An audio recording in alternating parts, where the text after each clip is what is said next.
Bonjour et bienvenue dans cette nouvelle leçon qui sera consacrée au formulaire HTML.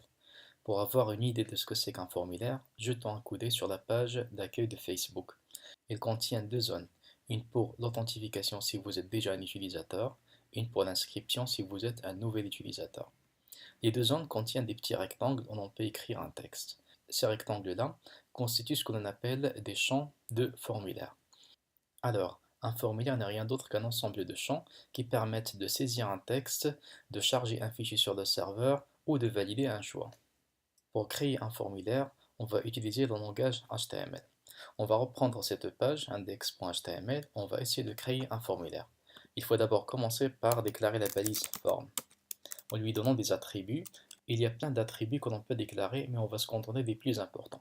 On va commencer par name, on va l'appeler par exemple mon form. Ensuite, on va mettre méthode égale à post et action égale par exemple la page courante. Ensuite, on va fermer la balise form.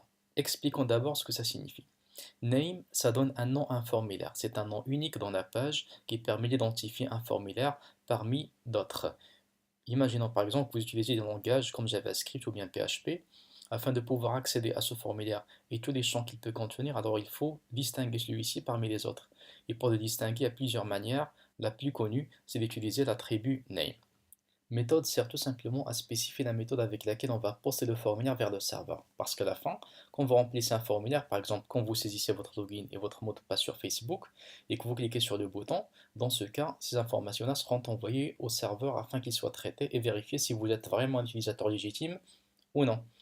Pour envoyer le formulaire vers le serveur, il y a deux méthodes, soit post ou bien get. Get, il permet d'envoyer des informations via l'URL, c'est-à-dire à côté de l'adresse de la page web, alors que post permet d'envoyer des informations dans une en-tête que l'on ne peut pas voir. Mais ça ne veut pas dire que post est une méthode sécurisée par rapport à get. Toutes les deux ne sont pas sécurisées. Quand on parle de la sécurité, il faut penser à utiliser le protocole HTTPS au lieu de HTTP. La seule différence, c'est que post il va masquer les informations, alors que get il va les divulguer sur la barre d'adresse. Action, quant à elle, il permet de spécifier la page qui va intercepter les informations afin de les traiter. C'est-à-dire que sur Facebook, si vous mettez votre login et votre mot de passe, la page qui va accueillir ces informations-là après leur post sur le serveur, c'est la page que l'on va spécifier dans Action. Dans ce cas, quand j'ai mis Action avec un attribut sans valeur, ça signifie tout simplement que c'est la page courante même qui va traiter le formulaire au cas où je le poste. Maintenant que le formulaire est déclaré, quand j'exécute pour voir ce que ça donne sur le navigateur, je vais voir qu'il n'y a rien vraiment de visible. C'est normal parce qu'un formulaire, ce n'est qu'une zone qui va contenir les champs qui seront réellement visibles sur la page. Commençons maintenant par déclarer le premier champ. Le plus célèbre est la zone de texte. Pour déclarer une zone de texte, on utilise la balise input type text. On va lui donner un nom, par exemple name, prénom. Bon, tout d'abord, il faut remarquer que la balise input est une balise auto-fermante. C'est pourquoi nous avons placé espace slash à la fin de la balise. Input permet de spécifier beaucoup de champs, y compris la zone de texte, la zone de mot de passe, les boutons radio et même les boutons proprement dits. Et pour faire la différence entre une zone de texte et une zone de mot de passe, on fait appel à l'attribut type. Dans ce cas, type avec la valeur texte signifie que c'est une zone de texte classique. Si on veut définir un autre type, il suffit d'agir sur l'attribut type. Bon, si on exécute maintenant pour voir le résultat, on va voir qu'il y a une zone de texte classique qui a été intégrée. Le texte est écrit en clair. Bon, bien sûr, tout ce qui est de design, c'est un comportement par défaut du navigateur. Et ça peut changer d'un navigateur à un autre. Si vous voulez avoir un design unifié, alors dans ce cas, il faut faire appel au CSS. Deuxième champ maintenant, on va mettre BR parce que les inputs sont des balises inline. Alors il faut forcer un retour à la ligne. Maintenant, on va déclarer la zone de texte grâce à input, type, password, name, on va l'appeler par exemple MDP. On exécute. Le premier champ, c'est la zone de texte. Le deuxième champ, c'est la zone de mot de passe où les informations ou bien où les textes ont été symbolisés. Bon, maintenant, il y a une chose importante, c'est que nous disposons de deux zones qui a priori, ils se ressemblent tellement. Comment l'internaute saura-t-il que sur la première zone de texte, il doit écrire un login et sur la deuxième, c'est un mot de passe? Alors, on peut faire appel soit aux balises label ou bien à un attribut qui a été intégré avec du HTML5 qui s'appelle placeholder. Il suffit de spécifier placeholder sur chacune des balises et on va écrire un texte descriptif. Par exemple, prénom. Donc on va mettre placeholder. Et là on va mettre mot de passe. On exécute. On va voir que même si les champs sont vides, il y a quand même le texte descriptif qui est intégré dedans et qui indique à l'internaute la nature de l'information qu'il faut saisir. Alors là, par exemple, je vais mettre le prénom. Bon, une fois je commence à écrire, je constate que le texte descriptif dans le placeholder disparaît. Même chose pour le mot de passe. Nous allons voir un autre champ, c'est le bouton radio.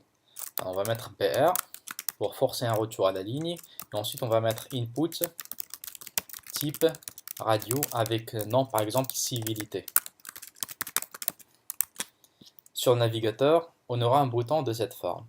C'est un bouton qui est généralement à choix unique, c'est-à-dire si nous avons beaucoup de boutons radio, en général, on peut en choisir qu'un seul. On va intégrer maintenant un autre bouton de même type, ça veut dire radio, alors il suffit de mettre copier, coller. Et là, je vais conserver le même nom. Bien que tout à l'heure, j'ai dit que normalement le nom c'est unique, c'est-à-dire ça ne doit pas se répéter sur le même formulaire. Mais pour les boutons radio et les boutons checkbox que l'on va voir par la suite, c'est un cas exceptionnel. Ça veut dire que on peut donner le même nom pour constituer ce qu'on appelle un groupe d'éléments. Dans ce cas, regardez ce qui va se passer. Quand je coche le premier, bien sûr je ne peux pas décocher en recliquant dessus. Mais quand je clique sur le deuxième, il décoche automatiquement le premier. Ça veut dire qu'a priori, ces boutons radio, ils sont destinés à un choix unique. Mais si je change le nom, ça veut dire si le premier nom est différent du deuxième, alors dans ce cas, le comportement va radicalement changer. C'est-à-dire je peux cocher le premier et je peux cocher le deuxième. Alors si vous avez un groupe d'éléments où vous permettez uniquement un seul choix, alors il faut mettre le même nom. Maintenant, les boutons checkbox ou bien les cases à cocher, on peut les intégrer grâce à input type checkbox. Name, on va donner par exemple le nom loisir. Bon, comme les loisirs, on peut en avoir beaucoup, alors on peut autoriser ce qu'on appelle un choix multiple. BR. Bon, je vais intégrer un autre avec le même nom, ou bien des noms différents, ça ne fait pas une grande différence. Voilà, ici je peux décocher en recliquant, sinon je peux cocher deux simultanément. C'est à l'inverse des boutons radio où je peux cocher uniquement un seul. Ensuite, nous allons voir le input type hidden. Name, par exemple, champ caché. Bon, tout d'abord, vous avez remarqué que pour le name, j'ai pas mis l'accent pour cacher. Il faut se mettre à la tête que le name, ça ressemble un petit peu aux variables. Parce que généralement, le name, il sert à d'autres langages de programmation, comme JavaScript ou bien PHP, d'identifier un champ parmi d'autres. Et il va le traiter en tant que variable. C'est pourquoi il faut essayer de le manipuler comme étant une variable. Et dans la plupart des cas, les langages de programmation autorisent certains caractères bien définis pour les variables, comme les caractères alphanumériques et quelques symboles comme le symbole souligné. Le champ hidden maintenant, c'est un champ qui ne va pas être visible. Ça veut dire que quand j'exécute, il n'y a rien qui va s'ajouter. En réalité, c'est une zone de texte, mais qui a été masquée par le navigateur. Vous allez peut-être me dire à quoi ça sert.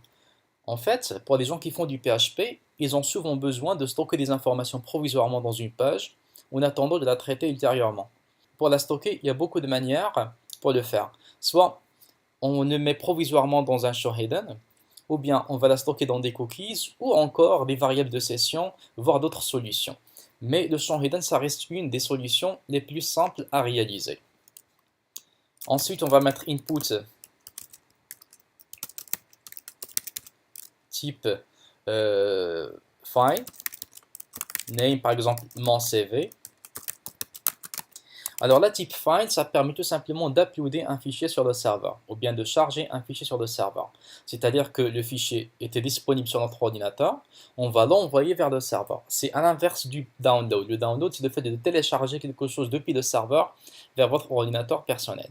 Le upload, on l'utilise généralement pour charger une photo de profil sur un réseau social, ou bien pour joindre une pièce jointe à un email, ou envoyer n'importe quel fichier sur un site web. Là, par exemple, ça me permet de uploader mon CV sur un site de recrutement, par exemple. Alors, quand j'exécute, Le champ ressemble à ceci. Quand je clique dessus, il y a l'explorateur du système qui va s'ouvrir et qui permet tout simplement de choisir un fichier parmi ceux qui sont présents ici. Il y a encore input type button. Bon, je vais l'appeler par exemple mon bouton. Value, bien validé. Voilà. Alors là, c'est un bouton. Dans le name, c'est mon bouton. Et le value, c'est tout simplement le texte qui sera écrit dessus. On appelle ça l'étiquette. Alors quand j'exécute, je vais voir que le bouton, il est là. Et voilà le texte validé. C'est l'étiquette qui est écrite sur le dos du bouton. Quand je clique, il ne se passe vraiment rien. Parce que tout simplement, les types button sont des boutons que l'on peut dessiner avec le HTML, mais qui ne font rien. C'est-à-dire qu'ils n'ont aucun comportement par défaut. Afin de les adopter d'un comportement, on fait généralement usage d'un langage de programmation côté client comme le JavaScript. Par contre, il y a un bouton qui est largement utilisé, le bouton type Submit. Alors, type Submit, c'est un bouton qui ressemble à l'autre, sauf que quand on clique dessus, alors le formulaire sera chargé vers le navigateur. Ça veut dire que la page elle a été rafraîchie. Toutes les informations que j'ai saisies ici, ils ont été envoyées au serveur afin qu'ils soient traités. Le dernier bouton, c'est Reset. Reset il permet tout simplement de rétablir les valeurs par défaut de mon formulaire. Autrement dit, imaginez que, là je vais mettre ça pour rafraîchir, bon, je vais agrandir un petit peu de texte. Imaginez que j'ai écrit ici A, B, bon j'ai choisi ces deux options là, voilà. À la fin, je me suis rendu compte que les informations que j'ai saisies sont fausses. Alors au lieu de les effacer une à une, il suffit de cliquer sur le bouton Reset et il va tout simplement rétablir le formulaire. Il existe d'autres champs que l'on peut intégrer sans utiliser la balise input. Par exemple, l'espace de texte, que l'on intègre grâce à la balise TextArea.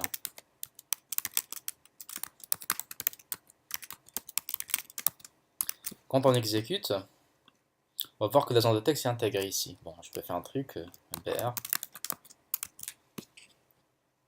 Voilà. Alors ici, c'est un espace de texte. Bien sûr, je peux écrire des paragraphes.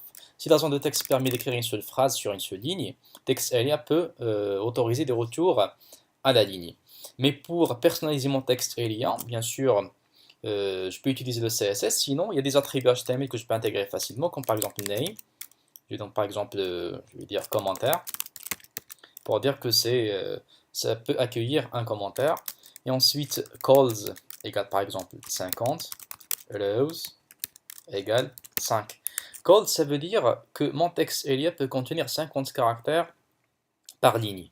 Et rows, c'est-à-dire que ma zone de texte, il peut accueillir 5 lignes simultanément. Mais rien ne m'empêche d'écrire plus que 5 lignes. Là, par exemple, je vais écrire première ligne, voilà deuxième ligne, troisième, quatrième, cinquième. Mais au-delà de 5 lignes, il y a le scroll bar qui s'affiche, ou bien la barre de défilement, qui permet de parcourir verticalement ma zone de texte. Il y a aussi le champ, ce qu'on appelle la liste de sélection. On peut l'intégrer grâce à la balise select.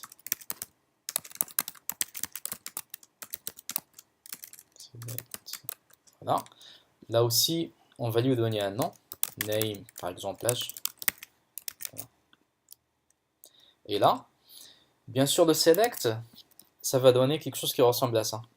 Mais c'est une liste vide. Pour la remplir, on va intégrer à l'intérieur la balise option. Bien, option. Dans l'option, on va mettre par exemple langage HTML. Par exemple CSS. JavaScript, etc. Quand j'actualise et quand je clique, je déroule un menu qui contient les différentes options que j'ai intégrées. Les champs que nous avons vus ici sont des champs qui sont très anciens, c'est-à-dire qu'ils datent même d'avant HTML5. Le HTML5, il a pu intégrer des champs qui sont plus pratiques, surtout avec les appareils mobiles comme les tablettes et les smartphones. Il permet de saisir d'une manière intelligente les zones de texte, ce qui facilite grandement la vie. Là, par exemple, au lieu de mettre le champ texte, je peux mettre le champ number. Quand j'exécute, je vais voir ici que je peux écrire que, ça veut dire quand j'essaie d'écrire du texte normal, ou bien de l'alphabet, ça ne s'écrit pas. Par contre, je peux écrire des chiffres, ou bien je peux carrément incrémenter ou bien décrémenter à travers ces boutons-là qui ont été rajoutés. Il y a aussi le champ range. Ça permet d'avoir une coulisse et qui permet tout simplement de choisir une valeur sans être obligé de la saisir manuellement. Il y a aussi Color. Pour le color, il permet de choisir une couleur parmi les couleurs supportées par le navigateur. Bon, généralement, il y en a plus de 16 millions de couleurs et ce champ permet de choisir ou bien de prélever une couleur et retourner sa valeur. Il y a aussi le champ Date qui permet d'écrire une date ou bien de dérouler carrément un calendrier qui nous permet de choisir une date. Il n'y a pas que ces champs, il y en a énormément de champs qui ont été intégrés et qui sont de plus en plus pratiques, surtout, comme j'ai dit tout à l'heure, avec les appareils mobiles. Une remarque importante, c'est que le HTML5, il permet à l'intégrateur d'imposer quelques restrictions sur la manière de saisir un champ. C'est-à-dire qu'il peut rendre un champ obligatoire, ou bien il peut juste imposer la forme du texte à écrire comme une date, ou bien des caractères spéciaux, etc. Mais personnellement, je n'utilise pas cette technique parce que le HTML reste un langage côté client. Et du coup, même si vous présentez votre page de cette manière, pour quelqu'un qui s'y connaît en HTML, il peut facilement bidouiller votre code et passer des caractères que vous n'avez pas prévus au préalable. Alors, au lieu de faire le contrôle avec du HTML, on peut faire le contrôle d'une manière plus avancée, soit avec du JavaScript ou bien avec du PHP sur le serveur. Merci pour votre attention et à la vidéo prochaine.